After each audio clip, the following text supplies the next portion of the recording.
Assalamualaikum warahmatullahi wabarakatuh. Salam hebat dan luar biasa. Salam kreatif untuk seluruh komunitas Ratu Risa di seluruh Indonesia, mahasiswa-mahasiswaku di seluruh Indonesia, dan juga pegiat literasi di seluruh Indonesia.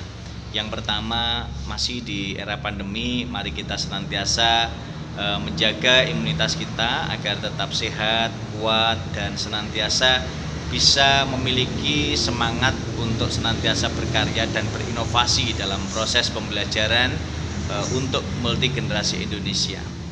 Teman-temanku yang hebat dan luar biasa, kalau kita ingat di era pandemi ini tentu berbagai strategi inovasi terus dilakukan oleh guru dan dosen dengan berbagai media kreatif, inovatif, dan produktif, tetapi juga tidak bisa melepaskan diri bahwa semua komponen itu harus dilakukan dalam berbagai strategi. Nah, teman-temanku yang badan luar biasa, kalau kita berbicara masalah metode pembelajaran inovatif, tentu kita juga harus melihat beberapa komponen dalam proses pembelajaran kita.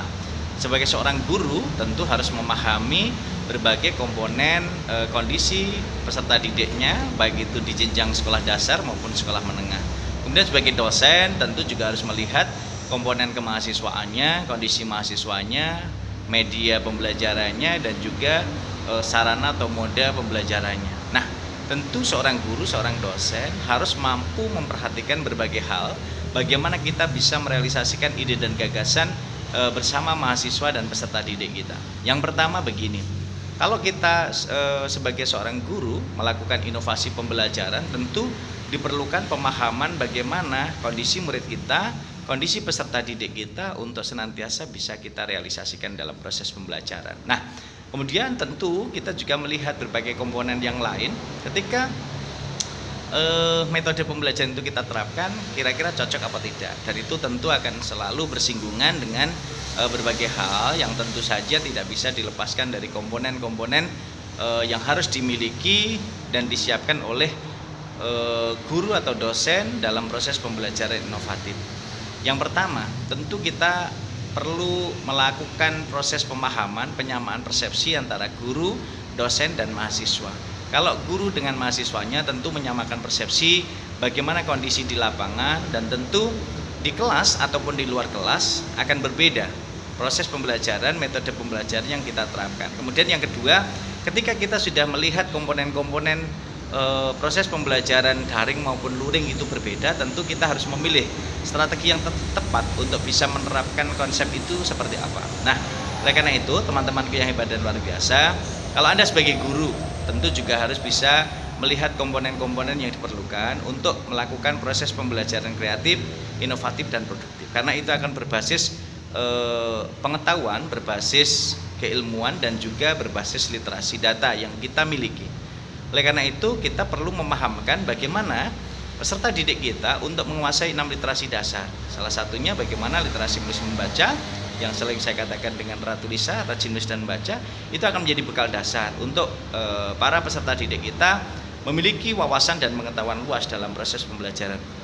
Yang kedua ada literasi numerik, ada literasi keuangan, ada literasi digital, ada literasi sains, literasi budaya dan kewargaan. Jadi sebenarnya kalau komponen-komponen itu semua kita lakukan, tentu akan bisa berdampak untuk semua aspek bagi peserta didik kita. Oleh karena itu perlu dilakukan komponen-komponen yang harus dipilah-pilah antara komponen kebutuhan proses penyiapan pembelajaran maupun komponen-komponen dalam implementasi pembelajaran, komponen-komponen evaluasi pembelajaran, dan komponen-komponen lanjut.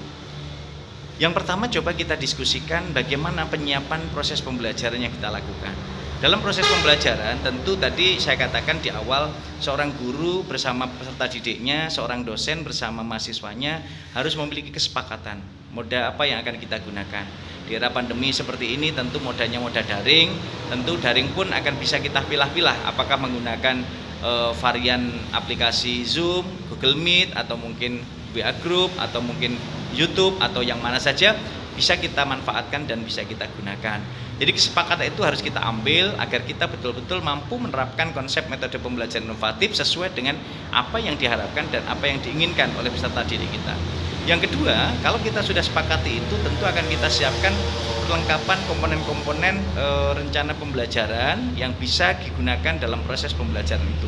Materi-materi apa yang akan kita gunakan, komponen-komponen apa yang dimanfaatkan, dan sumber-sumber literasi apa yang harus dipahami oleh peserta didik kita, baik itu guru dengan peserta didik maupun dosen dengan mahasiswa. Yang kedua, implementasi pembelajaran. Dalam proses implementasi pembelajaran, tentu perlu dipahami bagaimana strategi strategi pembelajaran yang kita gunakan.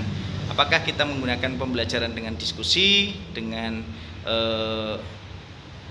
menyelesaikan masalah dengan berbagai problematika yang disuguhkan, atau mungkin kita mengeluarkan dengan berbagai strategi lain. Itu harus kita canangkan. Kemudian yang ketiga, kalau sudah kita lakukan proses implementasi pembelajaran dengan benar dan disepakati, kita lakukan evaluasi pembelajaran. Proses evaluasi ini kita sampaikan sehingga menjadi bahan kajian dan pemahaman oleh peserta didik dan mahasiswa kita, sehingga prosesnya nanti betul-betul akan bisa kita sinergikan tergantung bidang studi masing-masing. Oleh karena itu perlu ada hal-hal yang harus kita lakukan, baik di persiapan, implementasi, evaluasi, dan juga yang keempat dilakukan tindak lanjut. Upaya tindak lanjut inilah yang harus dipahami teman-teman untuk bisa melihat berbagai hal, kekurangan, dan juga apa yang menjadi dampak nyata dari proses pembelajaran kita, sehingga dengan demikian nanti akan betul-betul memberikan kontribusi nyata yang tentu akan memberikan hal-hal penting bagi peserta didik kita. Oleh karena itu perlu dilakukan identifikasi dan evaluasi diri dalam proses pembelajaran agar nantinya hasilnya betul-betul maksimal. Dan tentu kalau ini kita lihat teman-teman di Prodi Pendidikan Bahasa Indonesia ataupun Prodi Pendidikan Bahasa Jawa ataupun prodi pendidikan yang lain, tentu harus bisa dilihat berbagai komponen ataupun sumber-sumber literasi yang harus bisa kita pilih, sehingga dengan demikian nanti akan betul-betul bisa berdampak apa yang bisa kita lakukan dan apa yang kita pilih. Oleh karena itu harus dilakukan sebuah evaluasi berkelanjutan agar nanti hasilnya bisa maksimal. Teman-teman yang badan luar biasa, saya kira proses pembelajaran itu tidak bisa sesaat, harus dilakukan berkelanjutan. Oleh karena itu guru, dosen harus senantiasa berinovasi, berkreasi, dan menghasilkan produktivitas yang tinggi agar hasilnya bisa maksimal. Tentu saja tidak lepas dari upaya kita terus berliterasi dengan Arvus Ratulisa, dengan rajin menulis dan membaca, kita akan membangun keabadian dan semangat kita untuk senantiasa bisa berkarya untuk kemajuan dan kejayaan NKRI. Selamat dan sukses untuk senantiasa belajar dan membelajarkan diri. Salam sukses bersama saya Muhammad Rahmadi. Mari senantiasa berliterasi dengan Ratulisa, rajin dan menulis dan membaca untuk kemajuan dan kejayaan Indonesia. Salam sukses dan luar biasa. Assalamualaikum warahmatullahi wabarakatuh.